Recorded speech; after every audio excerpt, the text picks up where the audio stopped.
All I'm saying is that maybe it's time to change what we carry, where we carry, and how we carry. We kind of talk about that in this episode.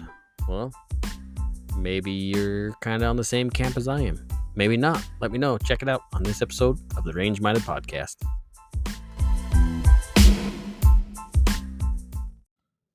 Hey, welcome back. This is Steve with the Range Minded Podcast. Now, with this show, I thought I'd take a different step. This is actually something I've wanted to talk about for a few weeks now because I think it's kind of important. And what we've seen in the last few weeks is what made me think of this. And I'm not going to lie, I'm not going to kind of embellish or anything. I have heard other shows talking about this, which really at the same time is what piqued my interest, and they started talking about it. So maybe I just need to share this with you, my audience, at the same time. Or I shouldn't say my audience, the audience of the podcast, because you really don't come here to listen to me, I'm sure of it. Anyway, so let's jump back a few weeks, and I'm sure you remember Eli Dickin in the mall shooting, right? You've had to have heard by now. If you haven't, I don't know where in the heck you've been hiding. So just to catch you up to speed if you haven't, or to bring it back to your memory, this lunatic takes an AR-15 that's broken down in his backpack, goes in the bathroom, gets pumped up, gets excited, throws his phone in the toilet. It doesn't flush. He doesn't care. He puts the gun together, comes out of the bathroom into the food court, and starts shooting. Okay. Unfortunately, 3 people did lose their life, and which is terrible. And yes, because it was in a mall and there was more than 4 people involved, it meets the definition of a mass shooting. Well, Eli Dickin, in his I bumped the mic, in his dedicated fervor, retrieved the firearm he was carrying, concealed. Iowa is a concealed carry state, so he was completely legal carrying that gun. Even though it was a gun-free zone into a mall, he didn't break any state laws or federal laws carrying that firearm. He retrieves his firearm from the holster, props up against either a column or a garbage can. I've heard both things. Anyway, supported against this object, he takes a shot, or 8 shots, I should say. No, actually, see, now I'm getting it wrong. It's 10 shots. 8 shots strike the shooter. They say the first one is what killed the bad guy, right? So he takes 10 shots. 8 shots hit the bad guy. The bad guy goes down. Done. Now, Eli is a hero, 100%. And we know that for sure, right? But let's go back a little bit. If you remember the 4th of July thing, there was some idiot on a roof decided he was going to cause havoc and decided to shoot up a parade, 4th of July parade. Let's see. I'm sure there's some others we can think about too. There's some others I was thinking of. Anyway, nonetheless, we've seen with some of these mass murder events recently that maybe our LCP 380 with 5 rounds isn't sufficient, or maybe our Glock 43 with 6 rounds is insufficient. Maybe it's time to change the way, or what, not necessarily the way, change what we carry. Maybe it's time to take that leap. And it just so happens that today's as recording this is the 11th of August, that a new gun came out. And let's just talk about this real quick. And I think this actually meets the needs, right, that we're talking about. So SIG just introduced let's try that again. SIG just introduced the P365, I got to get this right, P365X macro. Now, this gun is awesome. I watched a couple promo videos on it. Not a lot of reviews on it. But it's a pretty cool gun. And it's just as wide as the normal 365. It's a little over an inch in thickness. But it does have a little bit longer grip. It holds a 17-round magazine. In a small frame gun, 17 rounds plus 1 in the tube, you can have 18 rounds with your standard capacity magazine. The other thing that I think is awesome and I want to talk about too with this same gun. Now, I'm not getting paid by SIG to talk about this gun. They don't even know who I am, I'm sure. But it's also optic ready. Okay. Now, we've talked about optics on handguns and how fun it is, but we're gonna talk about it again. You're just gonna have to suck it up and deal with it. Maybe it's time to put away our small micro carries, which I have a 43. I have a 43X ish. It's a 43 with a 43X slide, which I do like. It's a little bit harder to carry, but that's all right. I like having that extra little bit of barrel length. Get your mind out of the gutter. But maybe it's time that we carry something with a little bit more capacity, a little more usability. Now, in the past, we talk about carrying a secondary mag or an additional mag while you conceal carry. And I do. I carry a magazine with me. So I have one in the gun and I always have one in a little mag caddy that I can get to. But still, with my 43, that's only, I have an extension plate on one. So that's 14 rounds, maybe 15 rounds altogether. But firearms like this macro, the 365 macro, that's still more capacity than what I'm carrying around right now in one of the magazines. Now, SIG isn't the only one that's going this direction. And there already are guns out there that have good capacity. So the Glock 19, I remember working the store there at Independence, and our SIG rep came in, and he was carrying a 19 with an optic. And he's not a big guy. Sometimes when we think of larger frame guns, which 19 I know isn't really a large frame gun. We think you got to be a little bit bigger in the real estate department to be carrying a bigger frame gun, or it's got to be cold outside so you can use your jacket or coat to help conceal that firearm. But maybe it's not so much the clothing type as it might be your holster and belt selection, because the height of that gun, how it rides in your holster, can make a difference too. But let me jump back a little bit, because maybe there's some people listening. Maybe you're new to the community, the firearms community. Maybe you just decided you're going to start carrying a firearm. So I want to jump back a little bit, and we'll talk about the means of carrying, conceal compared to open carry, and that kind of stuff. We can talk about frames. I just want to bring everybody up to speed. When I teach a class, I'm not going to teach to the guy that's got the most experience. I got to teach to the person that's new to the community. So that's what I'm going to kind of do to this episode. So we're going to go way back to where we all first started. When we all first started carrying, when we took our first class, hopefully we have been taking classes. Maybe you just took your state's required conceal carry class if they have one. Even if it's a constitutional carry state, I highly recommend taking a basic handgun class. Please don't excuse me, don't screw yourself out of taking a class. Okay? No, I'm not crying. I just got something in my throat for some reason.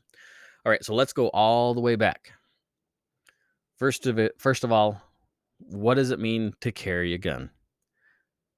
So let's talk about handgun selection. Okay, we're going to start right there at the beginning. If you're deciding that you want to carry a gun or you want to purchase a gun, let's go there first. If you want to purchase a handgun, me as a salesman, I'm going to ask you a few questions, and I'm going to ask these questions right now, and I want you to think about it. Are your plans for this firearm to keep in a nightstand or an accessible safe in your home, and that's the only purpose? Question 2, do you plan on physically carrying this gun on your person? Question 3, are you purchasing a gun to carry in a backpack or a purse or in your car? Those are some questions that we need to really answer first before buying our very first handgun. Because those answers are gonna change what gun, as at least as me as a salesman, is gonna start having you look at what kind of firearm to purchase. If it's something you're gonna keep in your home, I'm going to encourage you to get a larger frame handgun, semi-automatic most likely. And there's some caveats to that. It'd be like a Glock 17 or a Springfield XD or Smith& and Wesson, the full-size Smith. All those are great choices. Say what you want about Springfield. I know there were some issues there. I get it. But that's not a bad gun. Okay? Now, if the answer was to carry this gun on your person, then I'm going to ask some more questions. Do you plan on open carrying it or do you plan on concealed carrying it? Let's go into those two questions real quick. What does it mean to open carry a firearm? Open carry means you're going to have a holster on the outside of your clothing that everyone can see. Whether it be a thigh rig, which some of the high-speed cool guys like to wear. Honestly, I have a thigh rig, and I like to wear it like if I'm riding four-wheelers or horses or whatever. It's nice to have that out. If I'm wearing a plate carrier, like when I was working the range all the time as a range safety officer, and yeah, I would wear a vest. Sometimes I'd throw on that thigh rig because it brings that gun away from my body and away from the vest a little bit to where it's easy for me to get to. What you're normally going to see open carry guys is how many times can I say is? Terrible grammar. I apologize. You're going to see people normally carrying larger frame guns, maybe some revolvers, 1911s, full-size polymer guns. Usually those are what people are going to be carrying. Open carry, outside the waistband type of thing. That's what that means. Open carry means you're outside of the waistband where everybody can see your firearm. Now let's go to concealed carry. Is just what that sounds like. You're going to carry within your waistband or where your clothing is going to cover the firearm, which it could still be outside the waistband. But if you're wearing a jacket all the time, a heavy coat or whatever that covers up that firearm, that is concealed carry. And on a legal standpoint, as far as I understand, I'm not an attorney. If your jacket or a piece of clothing obscures parts of that firearm, technically that would be concealed carry. Now, what are the benefits of concealed carry versus open carry? And this is what a lot of bar fights may be started over. Next to maybe caliber selection or what gun is better. Open carry versus concealed carry has a lot of how do I want to say this? A lot of people get frustrated and heated about which one is better.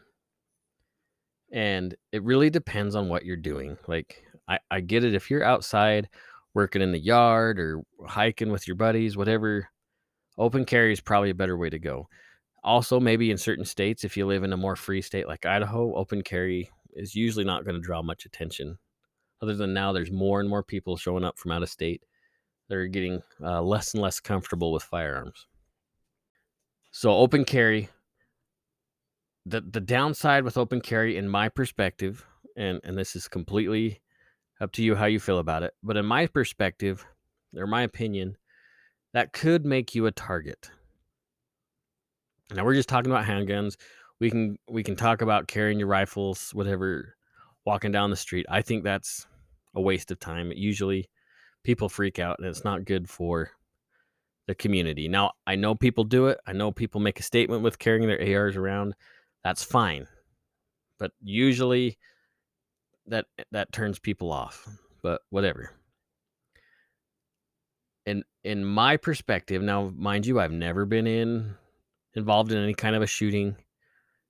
But I would think, if I'm thinking like a bad guy, and I see somebody open carrying a firearm, chances are that I'm going to address that situation first. Now, if it's concealed carry, and I can assume that 20% of the people in the bank are going to be carrying a gun, then I know there's going to be resistance, right? At least that's how my mind works. I'm not planning robbing a bank, just so you know. But in my opinion, I feel that open carry might make you a target, or a shoot me first indicator for a bad guy. Now let's go to concealed carry. Like we said, it's just that, concealed carry.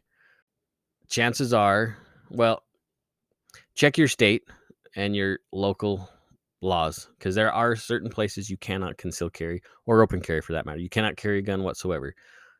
In Idaho, hospitals, schools, government buildings, other than the courthouse, I think I can carry like in my local courthouse, but I can't carry like in the Bonneville County, which is not too far from us here. It's outside my county. We're not allowed to carry there. But I want to say that my local courthouse we can. I better look into that. But you can see how certain local laws may vary. Ignorance is not. We talked about this I think last week. Ignorance is not an option to making a mistake. So concealed carry gives you the option to catch the predator by surprise, I guess. Okay. Now, when it comes to carrying both concealed and open carry, there's also locations of where to carry. And honestly, it's such a journey. You might start in one location on your belt, and end up in a different place altogether by the time you know what combination you want with the gun, holster, and belt. For me, my journey started at 6:00. So when we're talking like, if we're talking like the numbers on a clock, if you're looking bird's eye view down on top of a person, 12:00 would be like them looking straight forward, straight ahead. 3:00 would be to their right, 9:00 to the left, 6:00 behind them. Now think of those positions that way as on your belt. So appendix carry would be like 12:00. Right side carry would be 3:00, maybe 4:00. Small of the back would be 6:00, and so forth. I think you get it now, right? When I started carrying at 6:00. But one thing I noticed, and this was before I took any real good classes. I thought I knew enough. I bought a pretty nice leather holster, and I'd carry my firearm inside the waistband, 6:00, and then just throw my shirt over the back of it. What I soon realized is most chances people aren't really going to see the gun if I'm standing straight up and just walking, wherever. Most people aren't going to know I'm carrying. But if I'm sitting in my car driving, it sucked. If I bend over to tie my shoes, it sucked. It just limited me. I've also heard of people, and this could be whatever hearsay, whatever you want to call it. I heard of people falling, like slipping on ice, landing on that gun that they're carrying 6:00, and really hurting their back. And I could see how that could be. Once I took a real class and understood the negatives of carrying 6:00, I learned that, man, that's a dumb idea. The other thing about 6:00 is if somebody knows that you're carrying, they can sneak up behind you, grab your firearm, and you're not going to have time to do anything about it. Maybe Instructor Zero or somebody like that would be fine. But a fat, bald guy like myself, no, it's a risk I wasn't willing to take anymore. So once I took my class and I knew I wanted to conceal carry more than open carry, once I took my class, that first handgun class, my carry position went from 6 to about somewhere between 2 and 4:00. Sometimes it'd be in front of my pocket. Sometimes it would be closer to my back pocket, usually around that right side hip. It just depended on what I was doing. And I try to use the same holster that I bought for the 6:00 carry. My first carry gun that I did start carrying was a Springfield XD subcompact in 40. And I know some of you experienced gun guys and gals out there realize, why would you buy a subcompact in 40? And I didn't know any better. Um, I really didn't. I decided, man, 40 is a pretty spicy cartridge, which I still believe it's a good cartridge to carry, but it's spicy. It's got some recoil to it. As I progressed in my journey on concealed carry, I found my way to appendix carry inside the waistband and my Glock 43. What a difference that made. A huge difference. In fact, I love carrying appendix. Now we can talk about the 4 firearm safety rules and what that gun is pointed at and whatever. I get it. But I also have to have faith in the tool that I've bought to save my life. Now, we talk about jumping back to open carry. Well, like I said, when I was working the range, I would open carry a gun as a deterrent. I know that sounds kind of counterintuitive, but inside the range, you're calling commands, you're watching people shoot. I had to be able to retrieve that firearm as quick as possible if I needed to. And getting past a clothing garment was time I didn't want to waste. Because, I mean, fractions of a second would matter. Sometimes I'd carry my 1911. Sometimes I would carry I would borrow a Smith and Wesson, and you know, that's just the way it was. I'd carry my Glock quite a bit. My first Glock was a Glock 17. I still have it.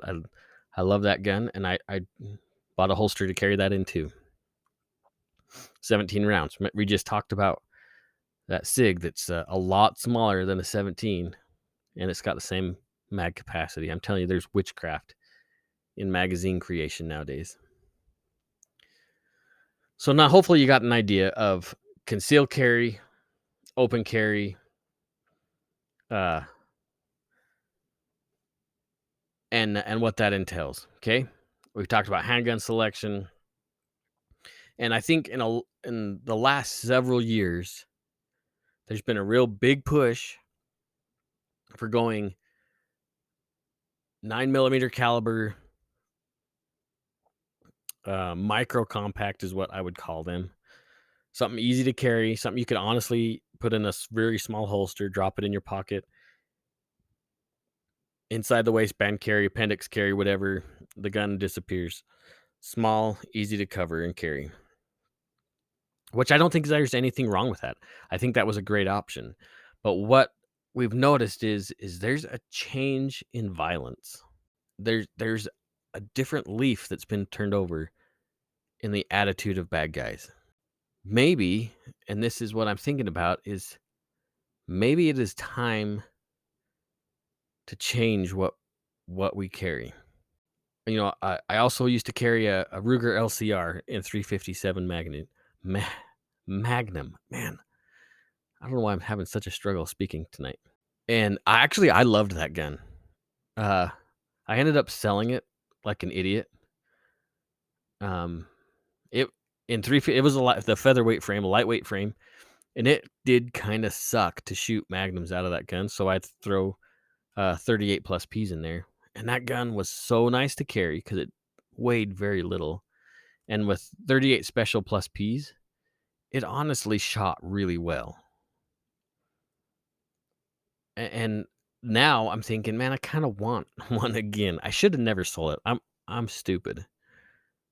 And the more you get involved in your firearms journey, the more guns you buy, you think, oh, maybe I'll sell one to buy this one. For me, anyways, I get emotionally attached to some of these firearms because I remember the story. I remember how hard I worked to earn that money to buy that gun.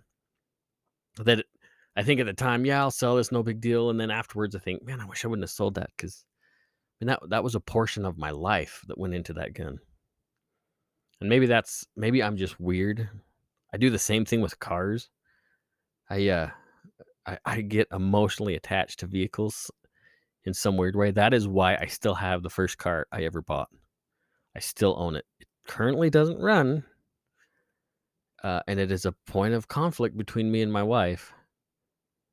But I just love that vehicle. It's a 79 Scout. I just love that vehicle so much because I think about how much fun I had with it.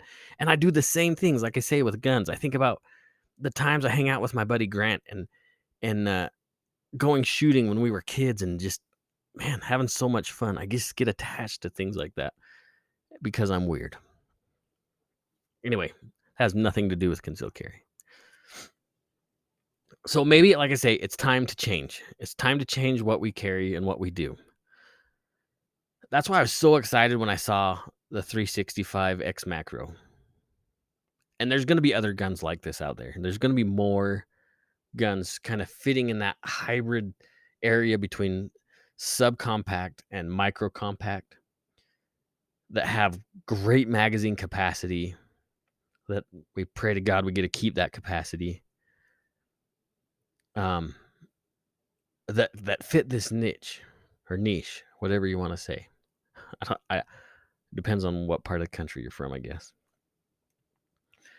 So in my mind of thinking, I've been really thinking about getting another Glock 19 with an MOS cut, meaning it's got a cut to put an optic on it, because I think that's the way to go. You may not have time to really acquire those sights as fast as possible. Think of the Eli Dickens situation. Like, he had to get out there, get that gun on target, get work going as quick as possible. And what if there was another bad guy there? What if it was 2 or 3 shooters involved there at the mall? If he's stuck with a Glock 43 or a Smith & Wesson Shield, and he had to get to work and get work done with 6 rounds. Remember, he used 8 rounds on that bad guy. 6 rounds is a standard capacity for a Glock 43 or for a Smith & Wesson Shield. Or some of the smaller, like the SIG 938, the 1911 miniature gun, which they'll say it's not really a 1911, which they're right. But I digress. We probably need to be carrying something with higher capacity. The situations seem to be different now than they were back in whatever it was. Now, quick little caveat. The government's going to say, hey, we've had 500 plus mass shootings since the beginning of the year. Now, they're cherry picking stats and they're throwing all sorts of things in that mass shooting statistic. I guarantee if we've actually had like 500 mall shootings, we would know a lot different. But they're using scare tactics to cause problems. And I think those scare tactics encourage other shooters, because those assholes get their face on the news. They become famous. They're going out on a blaze of glory. And in their mind, they're becoming a martyr in some way. I don't understand it. I could be wrong. But it sure feels like when there's one shooting, it generates another and another. And the juggernaut of the media feeds that dysphoria. So maybe it's time to bump up to a bigger frame gun, something that's a little easier to control. I know we're going back to those questions that I talked about in the beginning for a brand new purchaser.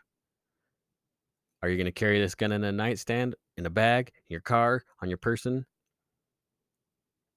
Equipment's getting so much better. Holster technology is getting so much better.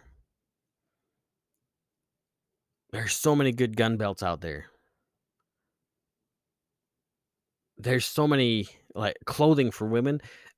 I mean, I've been in the industry long enough to remember that there was nothing for women shooters as far as concealed carry clothing, whatever, stuff that'd be comfortable for ladies to carry.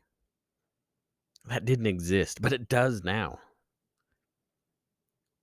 And I'm convinced the reason why I started my journey down to become an educator in the firearms industry is I wanted to teach children and I wanted to teach women, because I knew that was the future of the Second Amendment. And I still feel that way. Obviously, it should be obvious, right?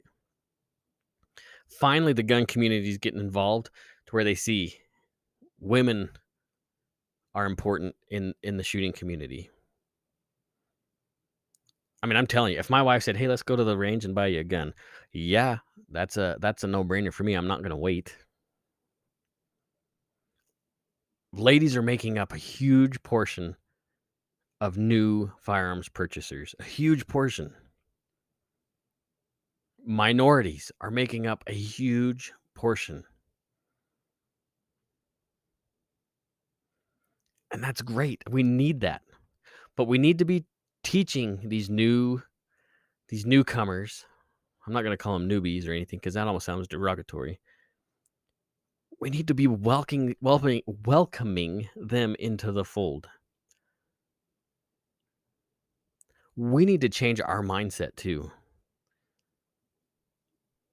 We need to be changing now this again, I feel like let's put it this way. I feel like we need to be changing what we carry.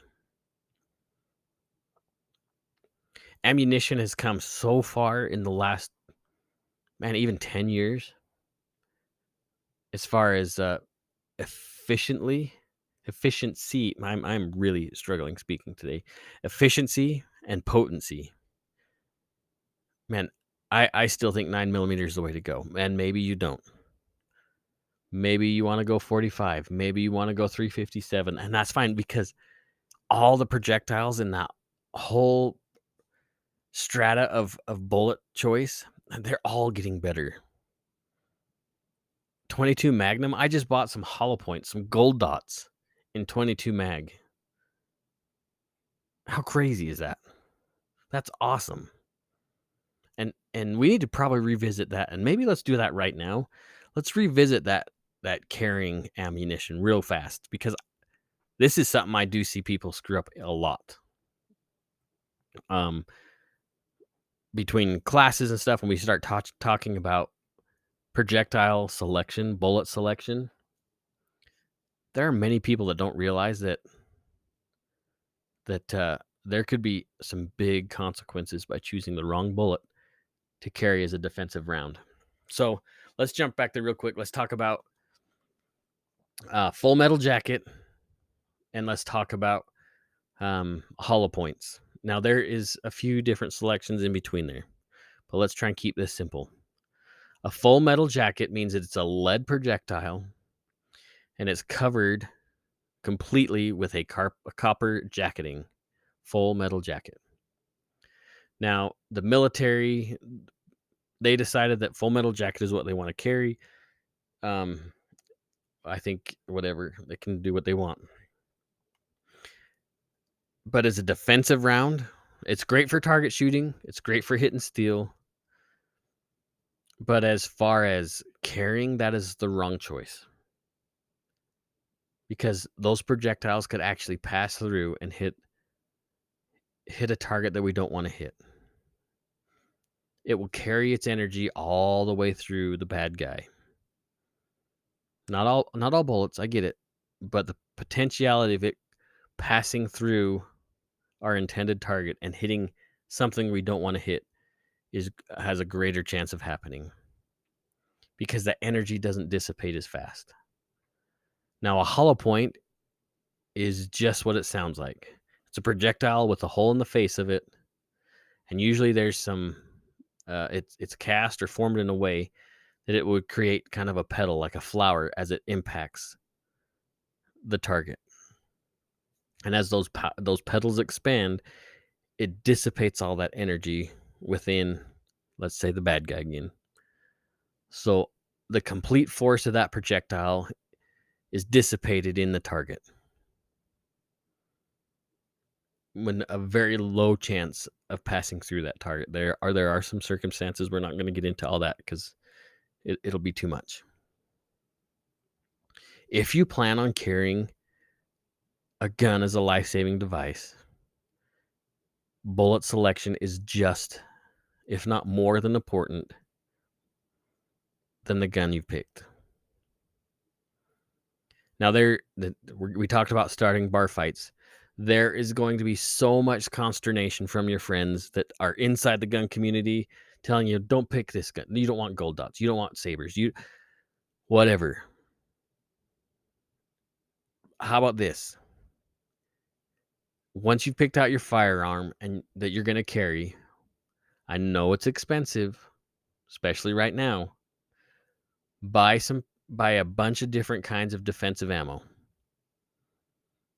Try them in your firearm. Some of them will feed better than others because of bullet shape, uh, the weight of the bullet. That all that stuff has a factor in how that's going to work inside your firearm. That is a huge deal. You need to be doing that. And I see seasoned shooters, seasoned gun carriers buying defensive ammo and never trying it in their gun ever.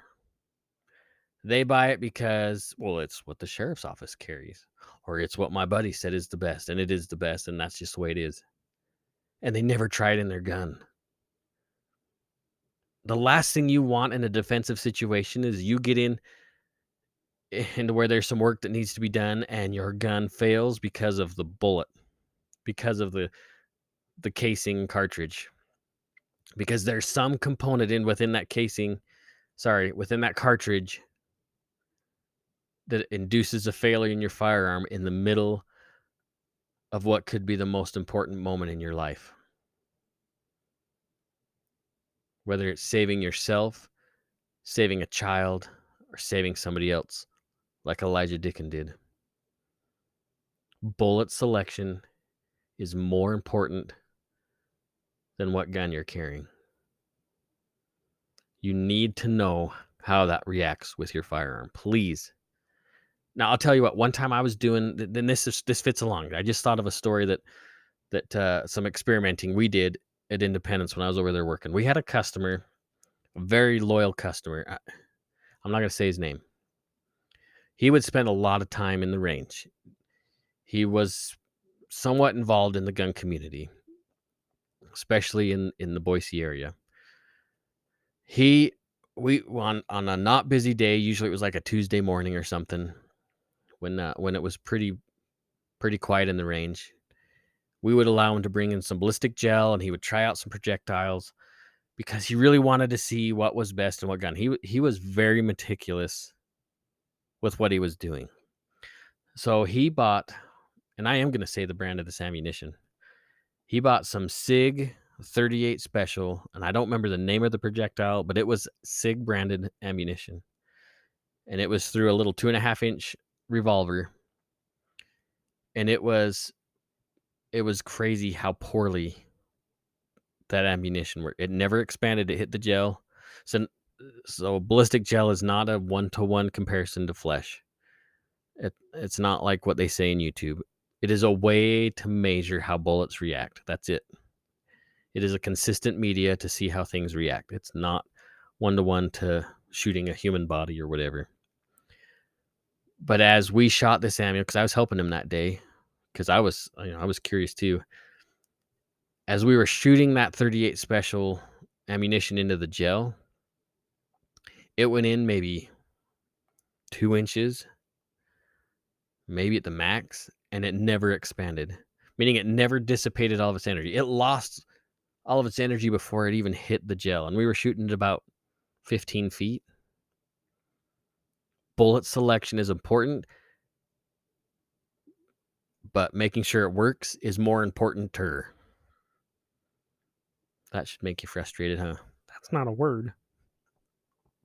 Please pay attention to your ammo. All right. So we've talked about maybe it's time to carry more ammo, right? Maybe we need to switch guns we're carrying. I really think, let's talk about optics real quick, because it's my show and you're just going to have to deal with it. Let's talk about optics. Why would you want an optic on your gun? So if you've ever done any kind of competitive shooting or any kind of shooting under stress, you realize that sometimes getting your perfect sight alignment and your sight picture perfect every time can be a little bit difficult. So why not put as many odds in our favor as possible? Yes, I get it. Optics add a little bit of weight. They add a little bit of height to your gun. Makes them a little bit more difficult to carry. I understand. But why not stack the odds in our favor? If you've never shot an optic on a handgun, You need to try it out. The first little while, yeah, it gets kind of frustrating because it seems like you're struggling to find that dot. But once you understand how to use it, it will change your life. They are so nice to shoot with. It it increases your speed, it increases your secondary impacts on the target. It's just it puts the odds a little bit more in favor of the one using the firearm. Man, I don't know why my voice is so shaky. And there's a lot of options out there. Now, when it comes to picking optics, and we really need to do a show on optics, just because it was affordable doesn't mean it's good. I mean, I've seen a lot of cheap optics thrown in the trash at the range because they wanted to save a couple bucks. For a good pistol red dot sight, you're going to be paying probably in the neighborhood of 150 on the low end up. And I mean like up. You might end up being you'll see some sights that are probably as much as your handgun. They can get expensive, and I get it. You don't have to have the high speed cool guy stuff, but you don't want to buy junk either. Spend good money on your optic. I mean, this is like it's like buying a truck. Let's just say you wanted a brand new pickup, but seat belts were extra. Are you just gonna be like, oh, I don't want to pay the extra $100 for the seat belts? Maybe some of you will, but seat belts are a life saving device, and so is a gun. Just like a fire extinguisher, uh, you know, smoke alarms. All those are defensive tools. It's okay to spend a little bit of money on it. I mean, it's cheaper than a funeral, I guess, if you want to look at it that way. But you know what? It's not my gunfight. You can pick whatever you want. It's not my gunfight. Okay? It's up to you. Whatever. Now, why is there a philosophy of me thinking that it's time to change? I think it's time for me to change what I carry. We look at these. It's a stressful time, right? Inflation's up, gas prices are up, food is up, everything's getting expensive. It might seem like just an inconvenience to you, but some people are getting desperate. I know for my family, like if there was no food around, I might have to turn to some desperate measures too. No, I'm not talking about murder or anything like that. That's not what I mean. But I might have to go try and find some rabbits or whatever. I might have to hunt and provide some kind of measly meal. What I mean is that desperate people do desperate things. And some people feel like in order to be noticed, in order to be seen, in order to have some kind of importance in this life, that means they have to hurt other people. And it's rough times like this that create those kind of desperate people too. Does that mean I'm anticipating more violence, more crazy unrest? Yeah, I guess that kind of means that. I'm not trying to scare you people into buying guns. I'm not trying to scare you into buying more ammo or food storage or whatever, but you should be doing that anyways. I might be trying to scare you into getting some education when it comes to carrying and using a firearm because you should anyways.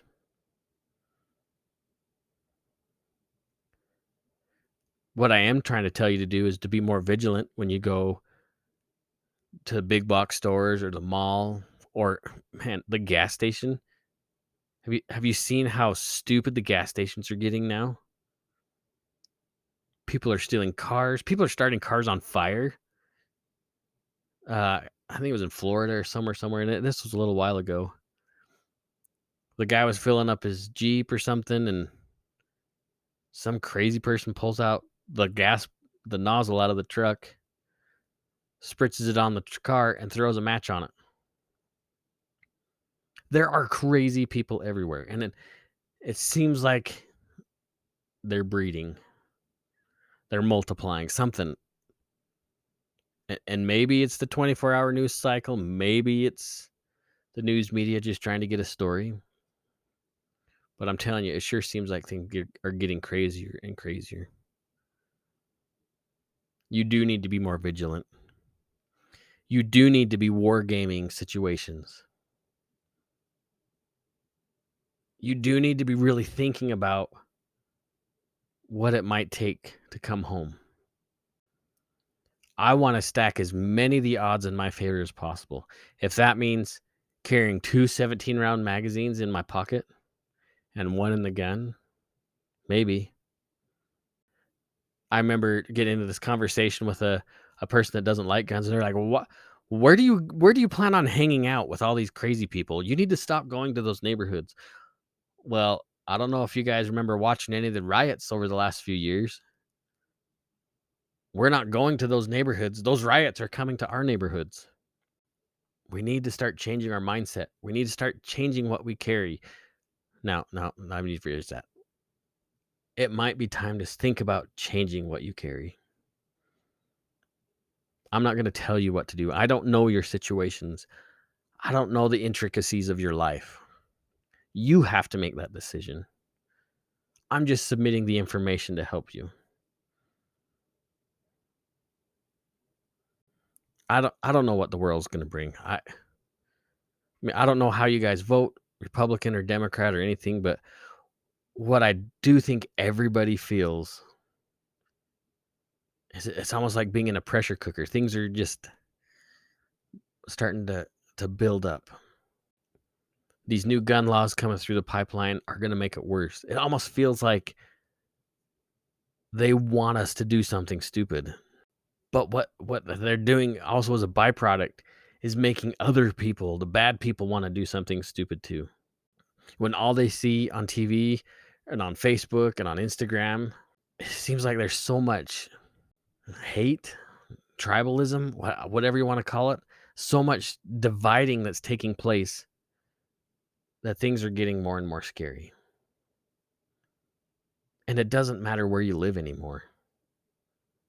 I mean, Idaho Falls. I remember as a kid, I lived not far from Idaho Falls. As a kid, there was hardly any crime. I'm sure you get the stupid stuff. I mean, most of the time it was drunk driving or maybe some stupid people doing drugs or making drugs, that kind of stuff. But you hardly ever heard about robberies. We used to be able to leave our doors unlocked. We would go down and visit my grandparents. Be gone a week. We'd never lock our doors. Now I don't even like leaving my truck unlocked. Just the other day, there was the neighbor was the parents were gone, and the kids had a party. This was in my neighborhood. Okay, the kids were having a party, and apparently they were breaking into my neighbor's cars, allegedly. The crap is starting to find us in our homes and where we feel safe. Our home should be our castle. We should feel safe in our homes and in our communities. But desperate people do desperate things. And we need to stack the odds in our favor as much as possible. Now, I'm not saying go find violence. Please don't take it that way. Don't be a vigilante. That's stupid. And it's bad for the Second Amendment. But what I am suggesting is getting involved in your community. Know your neighbors. Join the school board. Run for local office, something. If you own a business, put a pro-gun sign up. It's okay. We need to normalize the Second Amendment again. Because I know there's some weird people that own guns. I have met many weird people that own guns. But as the majority of gun owners, we're just normal, everyday people that are putting our shoulder to the wheel, working hard, our nose to the grindstones, eking out a living, doing the best that we can. And sometimes, while we're so focused on that, sometimes bad things find us. And that's when I think we need to be in the best position as possible. What do you guys think? Do you think it's time to change how we carry, what we carry, where we carry? I mean, like on the person. I mean, we can only carry so many places legally in our state. But as the seasons change, I know we've talked about this before, a long time ago on the podcast, about transitioning from summer to winter. Sometimes the gun that we carry can change. We can carry a bigger frame with heavier clothes. But maybe it's time to break that mindset and carry what we're comfortable carrying. Maybe take some classes to become more comfortable at carrying a larger gun. Understand the principles of carrying, the logistics of carrying, the legalities of carrying.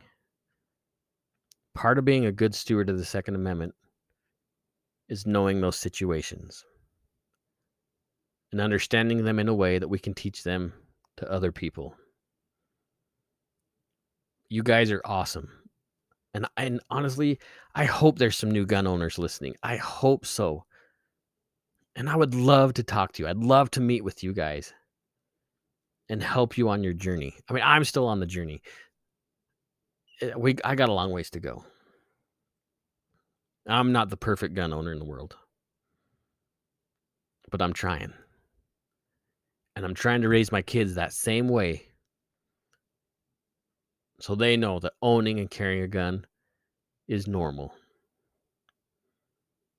And I don't know what the mindset of other people trying to keep us from carrying a gun is. I don't understand that. Because an armed society is a polite society. The gun owners I know spend more time understanding law than the criminals. Criminals don't care. The only laws they want to know are the ones that they can break and then have excuses about how to get out of it. The gun owners I know, the good gun owners that I know, understand their state's constitution. They understand what to do when they get pulled over. And maybe we can talk about that some. I'm not going to talk about that tonight. They understand how to communicate to law enforcement officers. They understand how much fun it is to go shooting with their family and friends. They're normal people. Do people make mistakes? Yep, we all do. I mean, I told you how dumb I was when I first started carrying a gun. But I worked on my education. I worked on my understanding, and my experience changed my mindset. And it's continuously changing my mindset because we should be evolving. We should be getting better. We should be doing what we can to become better. Anyway, guys, you've probably heard me preach long enough. I hope you got something out of this show. I hope so. And maybe think about if it's time to change what you're carrying. And don't be scared to take other stuff, other classes, right? I've been taking a knife class with Adam Boyce weekly. Weekly. It is so much fun understanding how to use other tools in defense of yourself. If you take martial arts, learn how those same physical movements kind of tie together with handgun defense, with knife defense, with stick defense, whatever. A lot of those principles, man, they interchange, they interweave. It's awesome. Anyways, guys, I again, I hope you understood and what my point of this show was. Hopefully it got you thinking.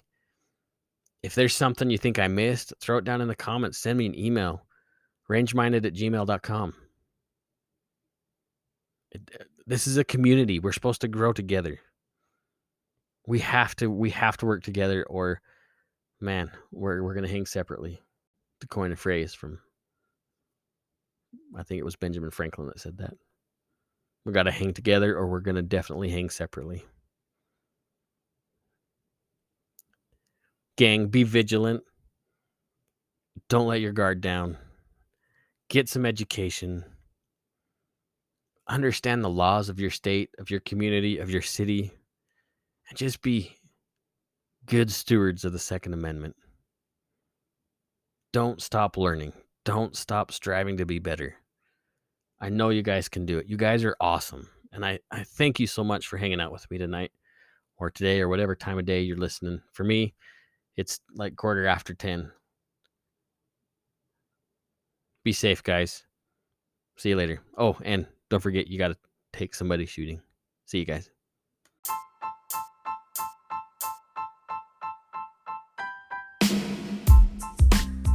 Hey, gang, thanks for hanging out for this episode of the Range Minded Podcast. We really do appreciate the amount of time that you spend with us. We think it's awesome.